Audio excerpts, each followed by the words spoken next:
지금 뭐 외생 변수, 국정 혼란, 뭐 악재란 악재는 다 나와 있으면 좋은 소식 하나도 없습니다. 근데 그럼에도 만약에 부동산 투자를 한다면 시기는 언제가 좋을까라고 네 분의 전문가에게 여쭤보겠습니다. 조명래 교수님부터 얘기해 주시죠. 뭐 저는 최근에 와서 그런 질문을 많이 받는데요.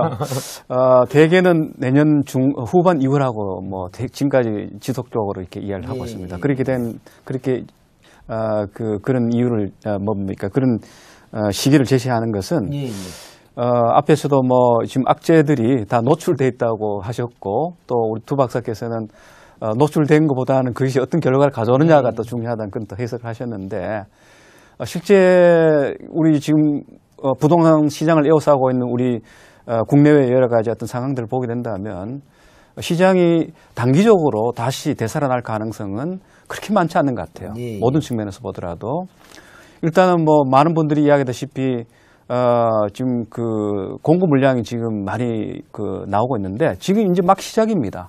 따라서 올해와 내년에는 국가가 정한 적정 공급량보다는 1.5배 이상이 아마 시장으로 나올 가능성이 많거든요. 뭐 나오더라도 그게 시장에 소화가 되면 뭐 문제가 없습니다만 시장에 소화될 수 있는 수요 진작 조건들이 별로 충분치 않다는 겁니다. 되게 그동안은 예컨대 뭐 분양이라든가 청약이라든가 뭐 이런 뭐 대출 이제 금리 규제라 이제 금리가 상당히 이제 낮아져 있거나 이런 조건들이 이제 그나마 수요를 뒷받침했었는데 이런 조건이 없기 때문에 결국은 시장에 많이 나온 물량이 소화가 되지 않는 이런 상태가 된다면 그게 그냥 과잉 공급으로 끝나는 것이 아니라 뭐 미입주, 미계약, 그다음에 뭐 가격 하락 이런 등등 일련의 상황들이 이제 만들어질 수 있다는 것이죠. 그게 최소한 또 올해 중반 뭐 지금부터 시작한다면 내년 후반까지는 그 패턴이 계속될 것이다 이렇게 보고 있고요.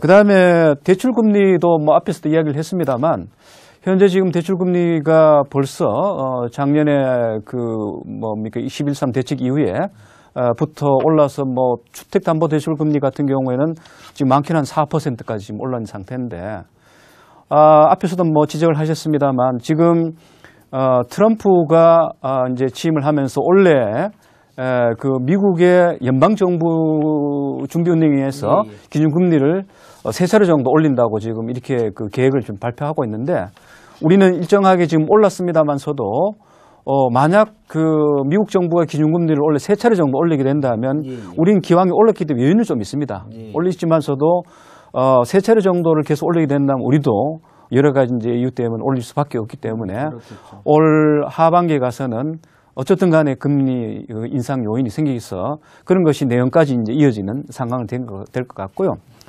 그 다음에 지금 정부가 지난 한 2년 동안 집중적으로 쏟아냈던 정책, 즉 시장을 뒷받침했던 정책들, 그것이 이제 후유증이 이제 많이 생겨서 그걸 이제 처리하는 단계인데 문제는 정부가 다시 시장을 뒷받침할 수 있는 어떤 정책을 내놓는 게 지금 별로 없습니다. 뭐 가장 쉽게 내놓을 수 있는 것이 결국 대출 금리를 조금 더 뭐 낮춰주거나 혹은 뭐 완화해주거나 이런 정도인데 뭐 그 밖에 몇 가지 있을 수 있겠습니다만 뭐 청약이라든가 분양도 지금 뭐 며칠 전에 정부가 침체 지역에 대해서는 일정하게 좀 완화를 하겠다는 이런 이제 정책적인 입장을 밝히기도 했습니다만 그럼에도 불구하고 시장을 살릴 수 있는 정책의 어떤 대안, 뚜렷한 대안이 지금 분명치 않다.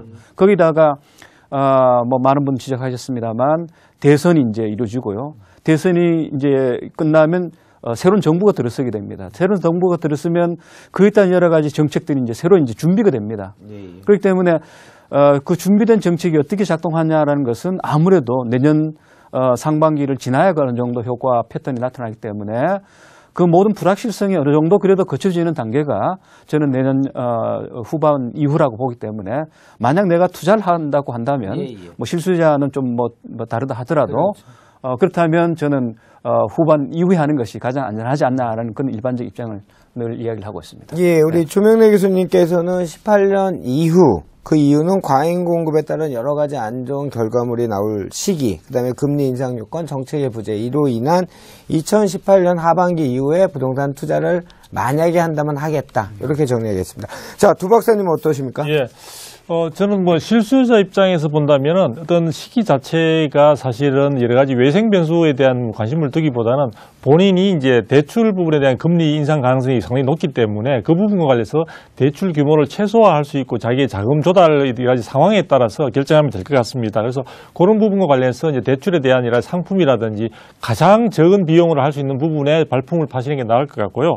투자자 입장에서 보면은 뭐 무엇보다도 지금 여러 가지 이제 불확실성, 전반적인 여러 가지 각종 요소들이 불확실성의 어떤 상존이라는 말로 표현을 할 수 있을 것 같은데요.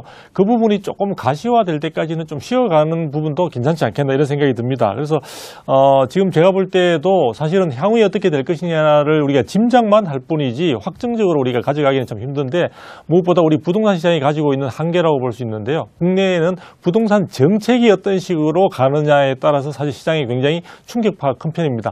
그 부분에 대한 향방을 조금 더 짚어보시고 조금 더 확인된 뒤에 투자에 대한 구체적인 행동으로 가더라도 늦지 않을 것이다. 이렇게 지금 보고 있습니다. 두 박사님은 언제나 요 얘기를 계속 견지하시는 측면이죠. 실수요자, 투자자 나누셔갖고 실수요자는 아까도 얘기하신 것처럼 뭐 지금 언제나 라인나우 지금 하셔도 괜찮다. 왜냐면 선택의 폭이 넓으니까.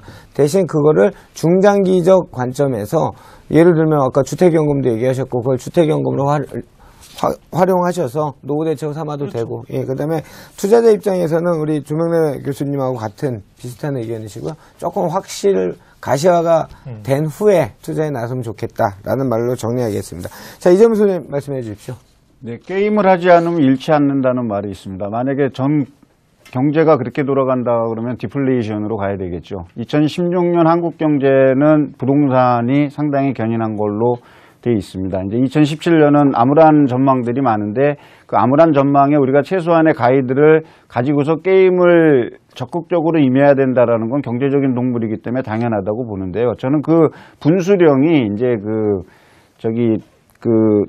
4월에 이제 있을 환율 보고서에 그 한국이 조작국으로 또 지정이 될 것인지 아니면 관찰 대상국으로 지정될 건지에 따라서 경기에 상당한 영향을 받을 것 같고요. 그 다음에 이제 2016년 4, 4분기에 가계부채가 20조가 증가를 했습니다. 물론 이제 주택담보대출과 신용대출로 돼 있는데 그 가계부채의 지속성은 올해도 계속 지속될 것이라고 보고 저도 한 달에 한 4조에서 6조 정도의 가계부채가 지속적으로 증가한다라면 올 연말에는 1,400조가 넘을 거로 지금 예상이 되고 있거든요. 그 가계부채가 좀 꺾이는 시기가 미국 기준금리하고 이제 맞물려서 돌아간다 그랬을 때 우리한테 상당히 쇼크로 올 수 있기 때문에 그거를 좀 유의 깊게 보시고요. 그 다음에 아까 조 교수님 말씀하셨듯이 미국 기준금리가 2회에서 3회 정도 인상될 거라고 되는데 금리가 인상되는 것이 기정사실화가 됐다라고 인식을 하시고 어떤 그 투자에 어떤 고려를 하시는 게 저는 좋을 거라고 생각합니다. 좋습니다. 역시 같은 의견이시고요. 일단은 대외적인 변수가 너무 큰 바람이 센 바람이 오니까 이거로 인한 우리나라의 그 내부적인 문제, 가계부채라든지 뭐 이런 문제가 연동이 됐을 때는 여러 가지가 좀 확인된 후에 투자를 하는 게 좋지 않겠냐 이렇게 정리하겠습니다. 자, 곽창석 대표님 말씀 부탁드립니다. 미국이 이제 출구 전략을 얼마나 강하게 할지는 저는 모르겠어요. 그거는 뭐 지나봐야 알겠지만은 그냥 부동산에 대해서만 본다면 네네. 지금 실수요자든 투자자든 가장 관심 있는 부분이 과잉 공급, 입주 대란 이런 거에 가장 관심이 공포가 있으실 겁니다. 그리고 대부분 보면은 2018년 이후로 지켜보고 뭐 집을 사든가 하겠다 이렇게 의견을 피력하시는데 저는 이렇게 통계를 했던 사람입니다. 지금 가장 입주량이 적었던 수도권의 입주량이 적었던 2012년도에 대비해서 2018년도는 2배 이상 많은 건 사실입니다. 그러나 이렇게 지면에 보도되는 내용들을 보면 가장 물량이 적었던 12년에서 16년 사이 이걸 기준으로 해서 물량이 굉장히 많이 늘어난다고 보도하고 있지만 실상 20년 이상 장기 통계를 보면은 올해의 경우에는 20년 평균 정도 수준이고요. 2018년도도 2004년도 물량하고 비슷합니다. 2004년도에 그렇게 크게 역전세는 일어나지 않았거든요. 근데 두 가지 변수가 더 있습니다. 그때는 도심 재생이 활발하지 않았고 내년부터는 도심 재생에 의한 멸실 물량이 많이 늘어난다는 측면이 있고요.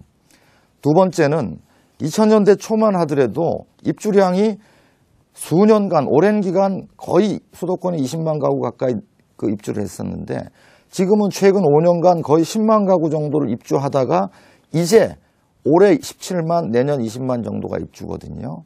그래서 이 물량으로는 뭐 해갈이 충분하다고 생각하지 않는 정도의 물량이고 마지막으로는 이런 입주 물량들이 몰려있는 지역들이 특정 지역이라는 거죠.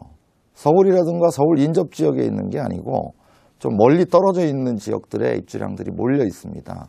그래서 올해 내년에 걸쳐서 역전세난을 우려하시는데 거꾸로 서울이라든가 서울에 인접한 지역들은 시간이 갈수록 전세난이 좀 더 심해질 거라고 저는 개인적으로 생각을 하고 있고요. 그래서 적절한 시기는 언제냐를 만약 답변을 드린다면은 제가 볼 때는 빨리 사시는 게 맞는 것 같습니다.